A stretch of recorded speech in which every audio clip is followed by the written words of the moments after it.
on compte environ 170 compagnies aériennes et 36% de ces compagnies sont des compagnies low cost. Ce chiffre devrait augmenter d'ici 2027 et atteindre les 50%. Mais bon, assez parlé de chiffres pour l'instant, passons au concret. Ryanair, EasyJet, Lufthansa, ces entreprises ont un seul point commun, le fait d'être low cost. Ce concept propose une offre à faible coût, moins chère qu'une compagnie classique. Ça nous provient tout droit des USA, de la compagnie Southwest dans les années 90. C'est la première des compagnies à bas prix, appelée aussi Peanut Airlines, compagnie aérienne à cacahuètes, car elle fournissait uniquement un sachet de cacahuètes à bord. Quelques années plus tard, ce concept a explosé sur l'ensemble de l'Europe avec le succès de la compagnie irlandaise Ryanair, mais aussi la compagnie britannique EasyJet. Les billets sont vendus directement sur Internet pour éviter les frais liés aux agences. Ils sont non échangeables et non remboursables.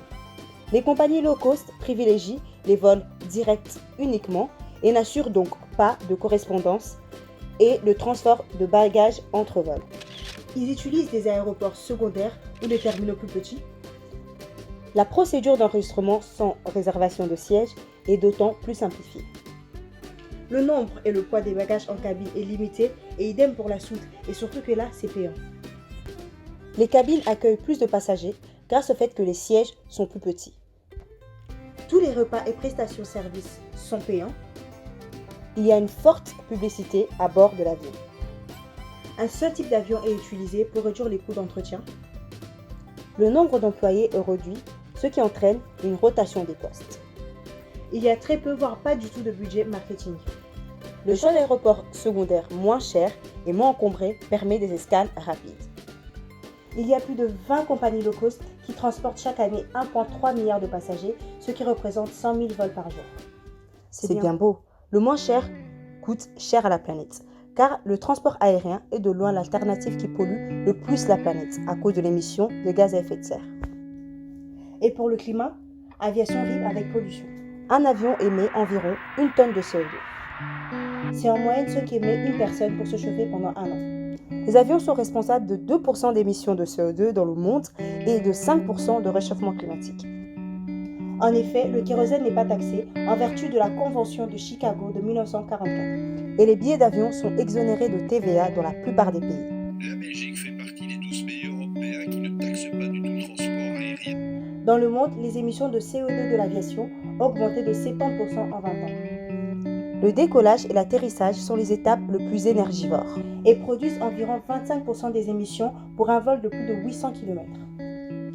Actuellement, nous faisons face à des voyageurs qui sont plus sensibles à la cause de la planète, au réchauffement climatique, à toute cette pollution et à réduire leur empreinte écologique qui est un indicateur qui mesure l'impact sur l'environnement.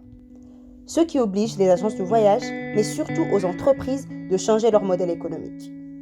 Environ 63% des voyageurs français sont prêts à alterner leurs coutumes et leur attitude de voyage et ainsi utiliser les moyens de transport moins polluants. En Suède, par exemple, il y a un mouvement qui s'appelle Flagscam, honte de prendre l'avion, ce qui provoque une baisse des vols.